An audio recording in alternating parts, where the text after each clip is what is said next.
Fact: FedNow does not give the Federal Reserve the power to seize bank accounts for political reasons. But is FedNow safe, and should we worry? We'll answer these questions in this video as we explore.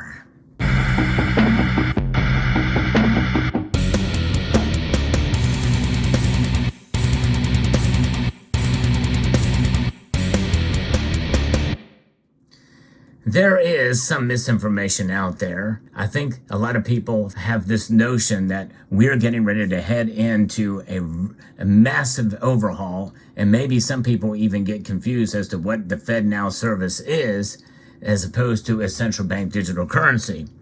I'm going to kind of talk about these things. I'm going to go through and find out exactly what the FedNow Service is, as I've actually described in a prior video, because it is coming. In fact, as I record this video now, more and more institutions in the world of finance are signing up and they're on board with the FedNow Service. And we're going to talk about some of the propaganda that's being talked about by the Associated Press, a mainstream media source. And we're going to also talk about why, yes, you should worry about the FedNow Service. And no, it is not safe in some aspects, and in other areas, it is safe.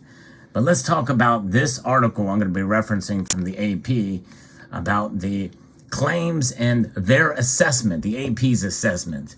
And their assessment, by the way, is very opinionated. Of course, they want to try to soften up the FedNow Service. Now, before I get into this, I hope you enjoy videos where I talk about the markets, where I talk about what's coming and what we should be looking at and warnings of what's coming. I do try to have a balanced approach. This is one area that I try to be as careful as I can in presenting facts and information to you, because I don't want to come across as fear-mongering, but this is, folks, something that we should be very concerned about. And I think this is yet another reason why it's good to have cash on hand, gold and silver, because really, in a sense, our privacy is under threat right now. And the FedNow Service brings us closer to that. And in a nutshell, the FedNow Service is essentially the infrastructure that will be put into place that provides the foundation for a central bank digital currency. It's not a central bank digital currency, it's not a CBDC, but it provides the rail work for it. In fact, if you can use the train and rail system as sort of an example, these are the rails. The CBDC is the crazy train, and it's going to drive us crazy riding on the rails of the CBDC crazy train. So the first claim is that the Federal Reserve is launching a new program that will give it the power to monitor, freeze, and even seize private bank accounts based on a person's behavior or political beliefs. The AP's assessment is that that's false. Fed officials and banking experts say that the FedNow Service does not give the agency additional surveillance and enforcement authorities. They say the service simply replaces the agency's outdated system for banks to process checks and electronic payments. They're partially right there. It does not, but it does have in it, if you look at the FedNow Service website, they validate payments. They don't need to seize bank accounts.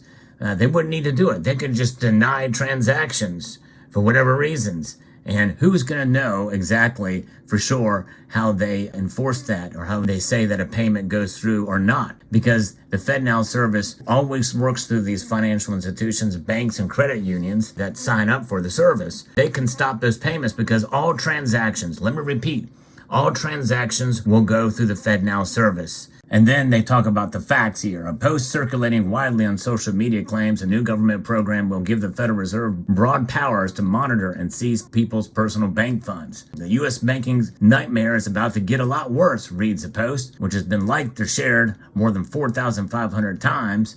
A new federal program with the power to control your money goes into effect in as little as 30 days.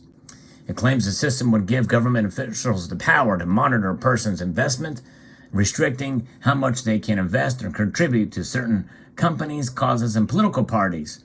The effort would even give government officials the power to pressure people to get vaccinated or worse, the Post claims. But the government document referenced in the post suggests nothing of the sort. Instead, they say it details the creation of FedNow, a new service set to launch this summer, which will allow banks and credit unions to speed up the days-long process of clearing checks and electronic payments. FedNow is an instant payment service that the Federal Reserve will offer to banks and credit unions to transfer funds for their customers. The agency said in an emailed statement. The Fed and FedNow cannot access individual bank accounts or control how they choose to spend their money. No, they won't need to do that because every transaction must go through them. So they won't need to suspend the accounts because they provide the backbone for how these payments are done. They can simply deny them. With what we heard about Bank of America, that voluntarily gave information to the FBI and government officials.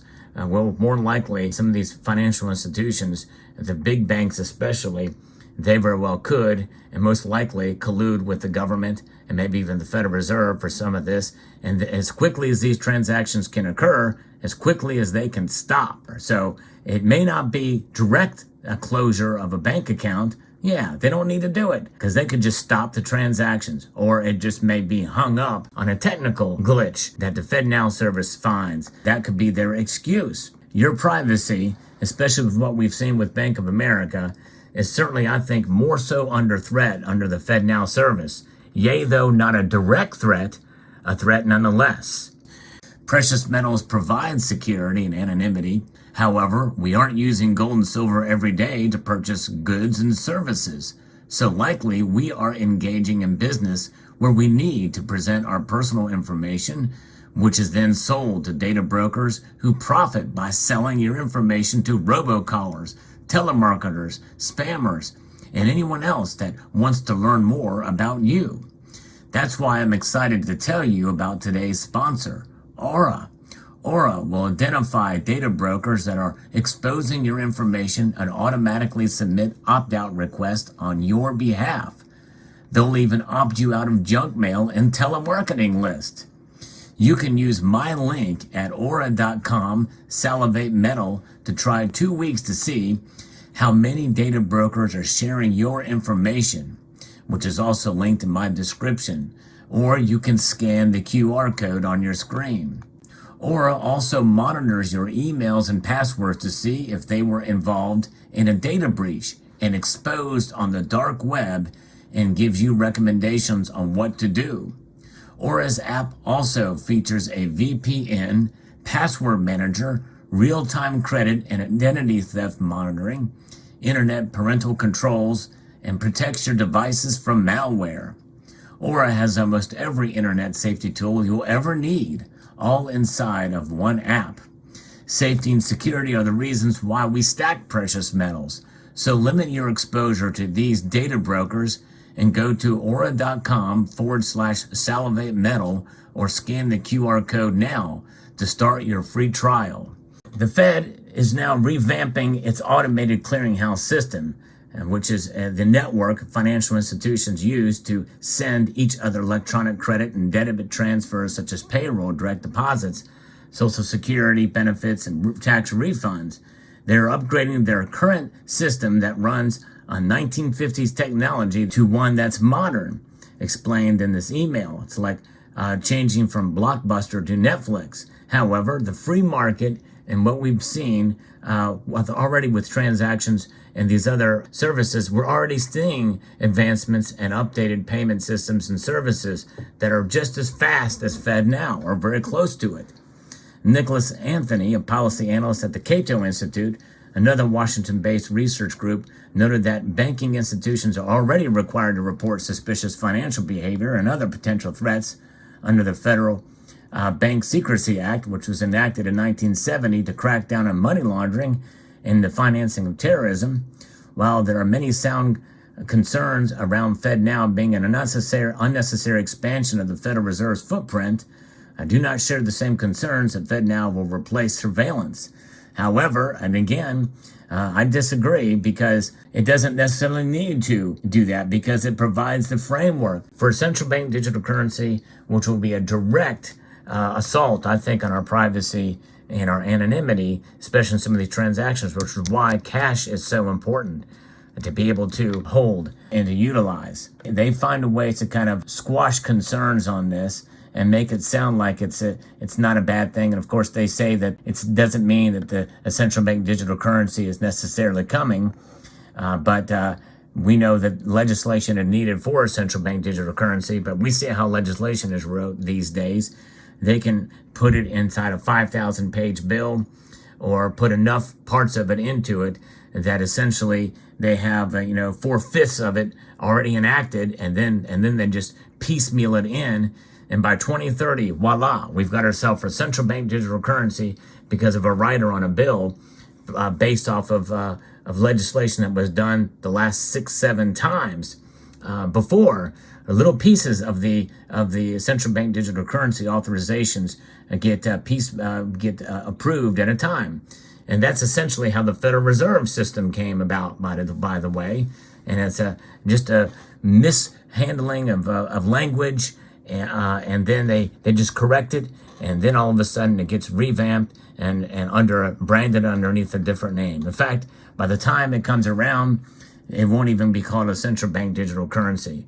Who knows? They will probably call it FedCoin or anything like that, central bank. That's one term they wanted to avoid using, by the way, whenever the Federal Reserve Act was enacted in December 23rd of 1913. So there you have it. So be careful out there, folks, or be leery. FedNow Service is coming, and it's not good. This is why we hold gold and silver.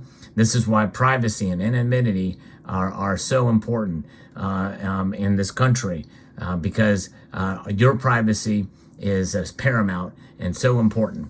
So let me know what your thoughts are on this video. I hope you found this video useful, insightful, and educational. I'd like to extend a multitude of gratitude to you all for taking the time to watch, and encourage you to please rate, share, comment, and subscribe.